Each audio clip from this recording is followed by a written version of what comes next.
those hands, arms, legs, and feet inside the boat. And please supervise your children so our story doesn't take any unexpected turns. Now, most people travel to enchanted worlds through the pages of a book. But for those of us that visited in person, whether through a rabbit hole with some pixie dust or even through a giant whale, oftentimes find the way in to be magical or even a little bit menacing. Not to worry though, although it seems like we're passing through the jaws of Monstro, the same giant whale that swallowed Pinocchio, we're really being transported into a magical place called Storybook Land.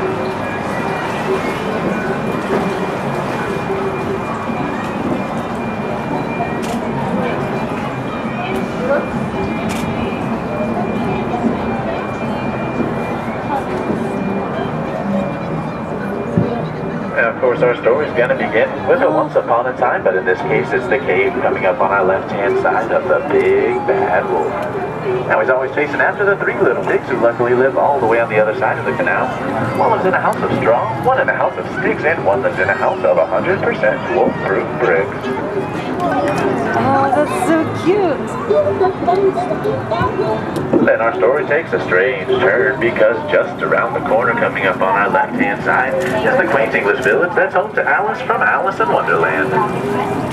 Now one golden afternoon she followed the White Rabbit and fell all the way down, down, down into Wonderland, where things only became curiouser and curiouser from there.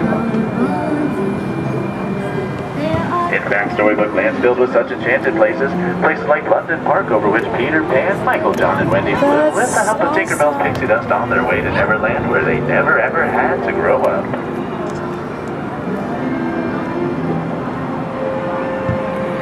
And there's places like Agrabah, a city of mystery and enchantment, where a street rat named Aladdin first bumped into Princess Jasmine in the marketplace and stole her heart.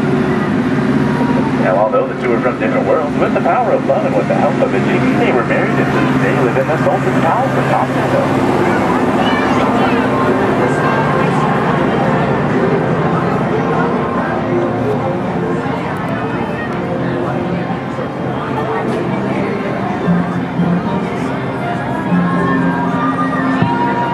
Places are where love blooms forever, just like the roses on the archways above us, the same ones that Aladdin and Jasmine flew over, sideways, and under on a magic carpet ride into a whole new world. Now all good stories have their love and light, but they also have their dark places as well. Places of mystery like the Cave of Wonders just ahead. Now its treasure bears a curse that can only be lifted by the genie of the lamp, and legend has it that whoever sets the genie free will be granted 3 wishes. Now it's also said if you make a wish in this cave, it just might come true. Go!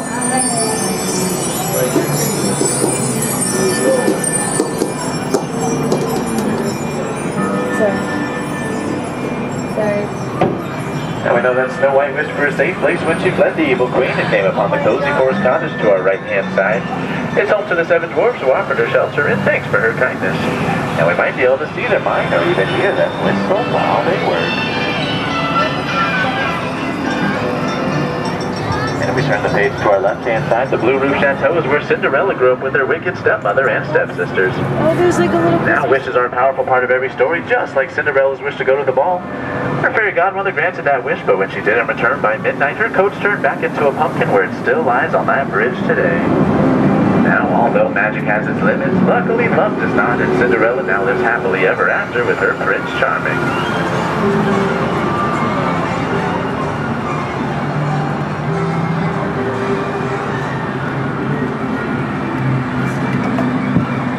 Dreams can come true, and like wishes, they inspire our stories here. Some are dreams of happily ever after, while others are drifting off to sleep on hills of quilted flowers, like the ones on our left-hand side, inspired by the 1933 Silly Symphony cartoon Lullaby Land.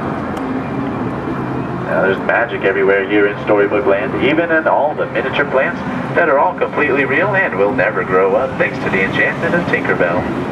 That's just part of what made this place so special to master storyteller Walt Disney, and it continues to inspire new stories today.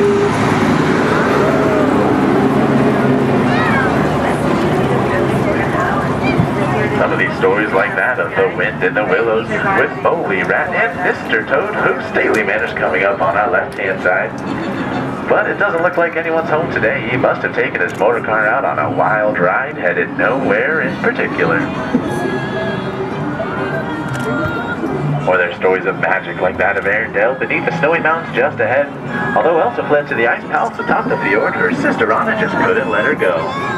That act of true love saved them both, showing that family can weather even the harshest of snowstorms, and letting her ask once again, do you want to build a snowman? Or there's the Alpine village to our right, where a woodcarver named Geppetto first wished upon a starburst puppet to become a real boy. It wasn't until after Pinocchio saved her from the belly of Monstro the whale that the Blue Fairy granted that very wish. And wishes like Geppetto's are found in so many fairy tales, like the one of a little mermaid named Ariel, who followed Prince Eric to the castle on our right. One that inspired her to give up her life under the sea, take her first steps on unsteady legs, and fulfill her dream of becoming a part of our world. And hers is the story that begins in the shadow of her father, King Triton, in the underwater city of Atlantis to our left, which spills out into adventures that end like all good stories do, with a happily ever after.